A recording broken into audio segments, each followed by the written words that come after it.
Good morning everyone. तो previous video में मैंने first half NCERT science chapter 1 के क्वेश्चन आंसर को सॉल्व किया था। इस वीडियो में मैं सेकेंड हाफ के सारे क्वेश्चन आंसर को सॉल्व करने वाली हूँ। What do one mean by exothermic and endothermic reactions? Give an example. Exothermic और एंडोथर्मिक रिएक्शन से हम क्या समझते हैं और इनके कुछ एग्जाम्पल्स लिखने हैं। One non that constituent element in a compound are bond by chemical bond. हम जानते हैं कि किसी भी कंपाउंड के अंदर मौजूद एलिमेंट केमिकल बॉन्ड के थ्रू एक दूसरे से जुड़ता है। During a chemical change when bond between the constituent of the reactant are broken, energy is consume. जब केमिकल रिएक्शंस होती है और रिएक्टेंट की बॉन्ड टूटती है तब एनर्जी कंज्यूम यानी कि एब्जॉर्ब होता है, यानी कि बॉन्ड तोड़ने के लिए हमें एनर्जी की ज़रूरत पड़ती है। Whereas energy is given out when the bond are formed as in the case of the product। लेकिन जब प्रोडक्ट में एक नया केमिकल बॉन्ड बन के तैयार होता है तो एनर्जी रिलीज होती है, हीट बाहर की ओर निकलता है। Thus, depending on whether overall energy is given out or consumed, the reaction is either exothermic or endothermic। इसलिए अगर रिएक्शंस में टोटल एनर्जी रिलीज होती है तो रिएक्शन एक्सोथर्मिक कहलाता है, और अगर टोटल एनर्जी एब्जॉर्ब होती है तो उसे हम एंडोथर्मिक रिएक्शन कहते हैं। Exothermic chemical reaction are chemical reaction in which energy evolve और giving out are known as exothermic reaction. For example, carbon plus oxygen combined होकर कार्बन डाइऑक्साइड बना, प्लस 393.7 जूल एनर्जी इन्होंने रिलीज करी। इस reaction का मतलब ये है कि जब 1 मोल कार्बन 1 मोल ऑक्सीजन के साथ रिएक्ट करता है तब कार्बन डाइऑक्साइड बनती है और 393.7 एनर्जी यानी कि हीट रिलीज होती है।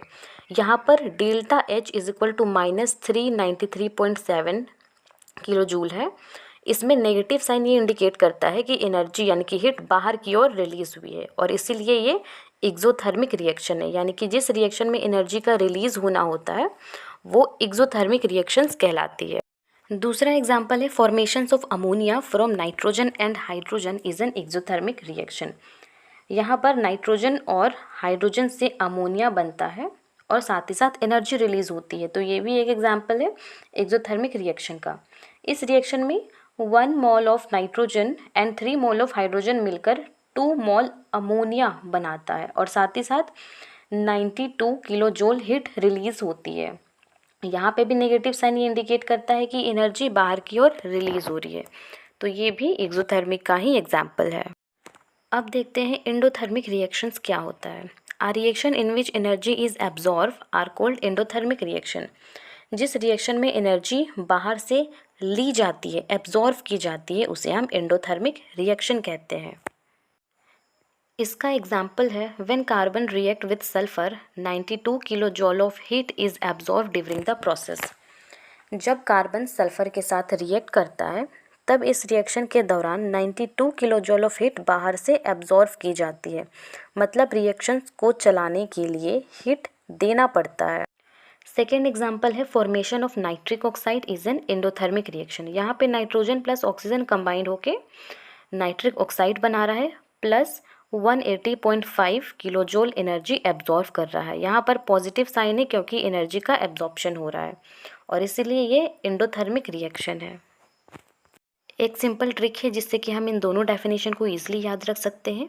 एक्सोथर्मिक का मतलब है release of energy and endothermic का मतलब है absorption of energy. Question number 10 है why is respiration considered as a exothermic reaction, explain. तो रेस्पिरेशन को हम एक्सोथर्मिक रिएक्शन की तरह कंसिडर क्यों करते हैं, हमें ये एक्सप्लेन करना है। During digestion food is broken down into simpler substance. Digestion यानी कि पाचन के दौरान खाना छोटे छोटे सिंपलर सब्सटेंस में टूट जाता है। Food like rice, potato and bread are made up of carbohydrate. और फूड जैसे कि राइस, पोटैटो, ब्रेड जैसे चीज़ों में कार्बोहाइड्रेट होती है।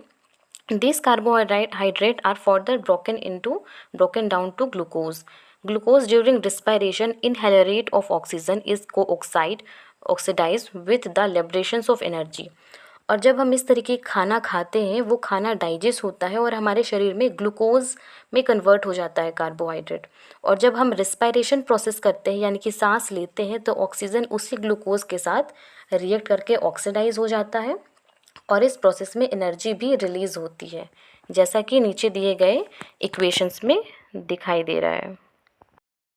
और इस रिएक्शन में एक ग्लूकोज मॉलिक्यूल 6 ऑक्सीजन मॉलिक्यूल के साथ रिएक्ट करता है और 6 carbon dioxide and 6 water molecule और एनर्जी बनाता है।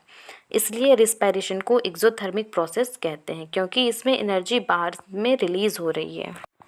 11 क्वेश्चन क्या कहता है, why are decomposition reaction called the opposite of combination reaction, write equations for this reaction. कहता है कि डिकम्पोजिशन रिएक्शन कम्बिनेशन रिएक्शन से अपोजिट किस तरीके से है और फिर इक्वेशन भी लिखनी है। Decomposition reaction is opposite to combination reaction. In decomposition reaction, a single compound break down to produce two or more simpler substance. For example, mercury oxide on heating decompose to mercury and oxygen.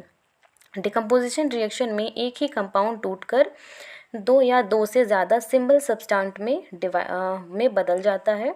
जैसे mercury oxide को जब हमने hit किया तो hit करने पर वो टूटकर मरकरी प्लस ऑक्सीजन में कन्वर्ट हो गया, यानी कि एक सिमिलर सब्सटेंट दो पार्ट में डिकम्पोज हो रहा है, इसीलिए इसे हम डिकम्पोजिशन रिएक्शन कहते हैं। But in combination reaction two or more substance similarly combine to form a new substance. For example, magnesium combined with oxygen to give magnesium oxide. Combination reaction में जस्ट इसका उल्टा है। कम्बिनेशन रिएक्शन में दो या दो से ज़्यादा सब्सटेंट आपस में मिलकर एक नए कंपाउंड बनाते हैं, एक नया सब्सटेंस बनाते हैं।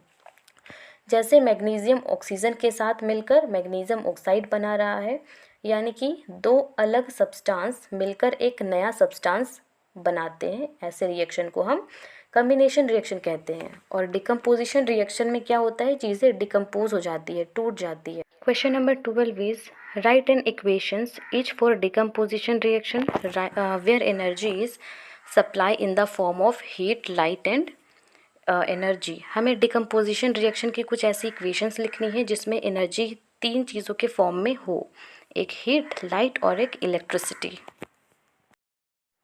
पहला इक्वेशन है जिसमें हमने हीट एनर्जी की यूज़ की है। यहाँ पर हीट देने पर मैग्नीशियम ऑक्साइड टूटकर मैग्नीशियम प्लस ऑक्साइड बन जाता है। सेकंड में हमने लाइट एनर्जी की यूज़ की है। यहाँ पर लाइट देने पर सिल्वर ब्रोमाइड टूटकर सिल्वर और ब्रोमीन में कन्वर्ट हो जाता है। And third is the energy electricity. यहाँ पर H2O यानी कि इलेक्ट्रिसिटी देने पर वाटर टूटकर हाइड्रोजन और ऑक्सीजन गैस में बदल जाता है। क्वेश्चन नंबर 13 है, what is the difference between displacement and double displacement reaction with equations for this reaction. हमें बताना है डिस्प्लेसमेंट और डबल डिस्प्लेसमेंट में क्या डिफरेंट है और उसके साथ उसकी इक्वेशंस भी लिखनी है। तो इसका आंसर है, इन displacement reaction a more reactive metal displaced a less reactive metal from its solution. Displacement reaction में एक ज़्यादा रिएक्टिव मेटल कम रिएक्टिव मेटल को उसके सॉल्यूशन से डिस्प्लेस्ड कर देता है। फॉर एग्जांपल यहाँ पर एक है डिस्प्लेसमेंट रिएक्शन का example Fe plus CuSO4 after reaction Cu plus FeSO4। यहाँ पे क्या हो रहा है, आयरन कॉपर से ज़्यादा रिएक्टिव है, इसलिए आयरन कॉपर सल्फेट सॉल्यूशन से कॉपर को बाहर निकाल दे रहा है और ख़ुद उसके जगह में आ जा रहा है। तो ये क्या है, this is the displacement reaction where iron displaced copper from its solution. ये एक डिस्प्लेसमेंट रिएक्शन का एग्जांपल है जहाँ पर आयरन कॉपर को डिस्प्लेस कर दे रहा है। Where while in double displacement reaction two reactant in solution exchange their ion. Double displacement में दो कंपाउंड अपने अपने आयन्स की अदला बदली यानी कि एक्सचेंज करता है, यानी दो कंपाउंड अपने पॉजिटिव और नेगेटिव आयन को बदल लेते हैं और दो नए कंपाउंड बनाते हैं। फॉर एग्जांपल यहाँ पर AgNO3 प्लस NaCl आपस में एक दूसरे के आयन्स को एक्सचेंज करके आफ्टर रिएक्शन क्या बन रहा है, AgCl प्लस NaNO3। यहाँ पर सिल्वर नाइट्रेट, बिफोर रिएक्टेंट में सिल्वर नाइट्रेट है एंड सोडियम क्लोराइड है, बट आफ्टर रिएक्शन क्या हो जा रहा है, आफ्टर रिएक्शन सिल्वर क्लोराइड बन जा रहा है और सोडियम नाइट्रेट हो जा रहा है। यहाँ डबल डिस्प्लेसमेंट रिएक्शन है बिकॉज सिल्वर नाइट्रेट और सोडियम क्लोराइड ने Cl- और NO3 नेगेटिव आयंस को की अदला बदली कर दी है। अब देखते हैं क्वेश्चन नंबर 14 क्या है। In a refining of silver, recovery of silver from silver nitrate solution involve displacement by copper metal. Write down the reactions involve. यहाँ पर सिल्वर को रिफाइन यानी कि शुद्ध करके करने समय सिल्वर नाइट्रेट सॉल्यूशन से सिल्वर को कॉपर मेटल की मदद से निकाला जाता है। इसमें होने वाले केमिकल रिएक्शंस को हमें लिखना है। रिएक्शन में देखिए सिल्वर नाइट्रेट जो कि एक एक्यूवस सॉल्यूशन में है, कॉपर मेटल को सिल्वर नाइट्रेट सॉल्यूशन के साथ डाला जाता है एंड देन कॉपर सिल्वर की जगह ले लेता है और कॉपर नाइट्रेट सॉल्यूशन बनता है। इसमें सिल्वर आयन सॉल्यूशन से बाहर निकल जाता है और सिल्वर एक सॉलिड के फॉर्म में डिस्प्लेस हो जाता है। क्यों? क्योंकि कॉपर मोर रिएक्टिव है सिल्वर से, तो सिल्वर को कॉपर डिस्प्लेस्ड कर देता है। अब आते हैं क्वेश्चन नंबर 15 में। What do you mean by precipitation reaction? Explain by giving example. When two reactant in solution react and one or more of the product are insoluble or form of precipitate, the reaction is called precipitation reaction.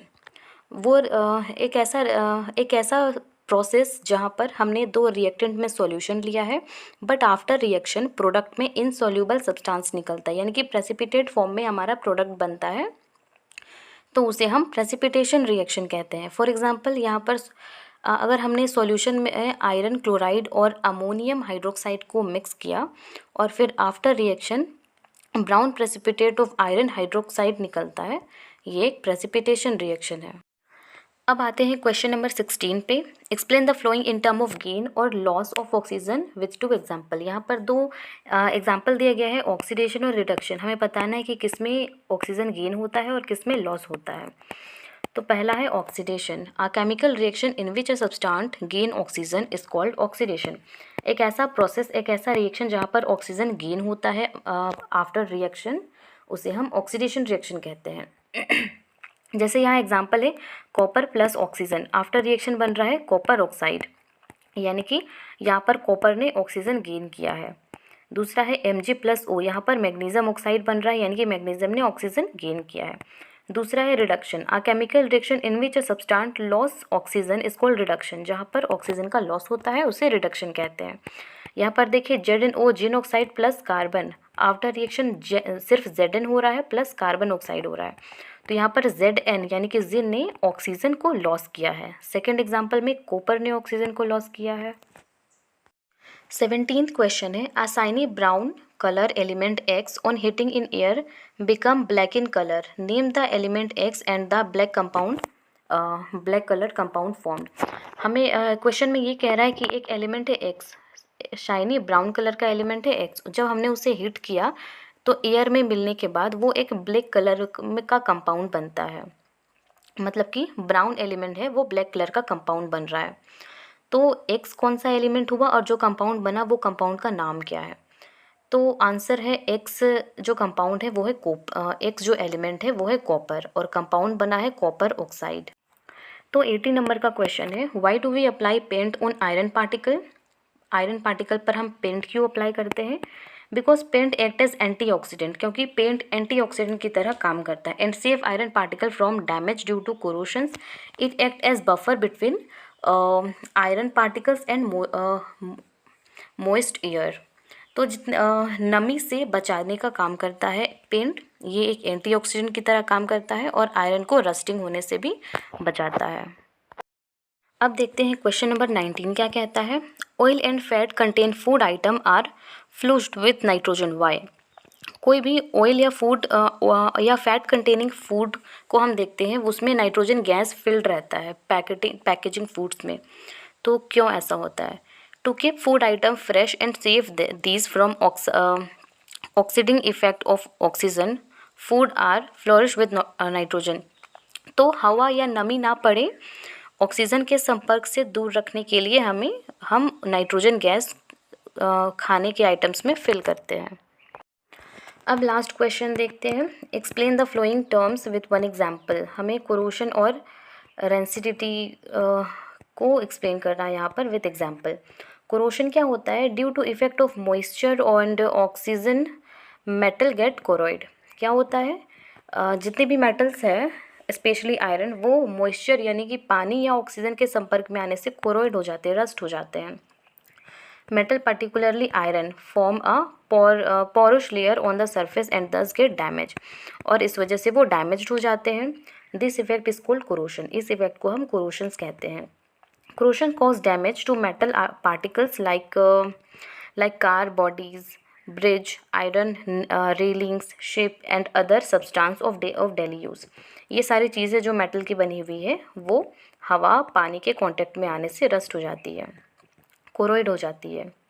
Rancidity क्या है?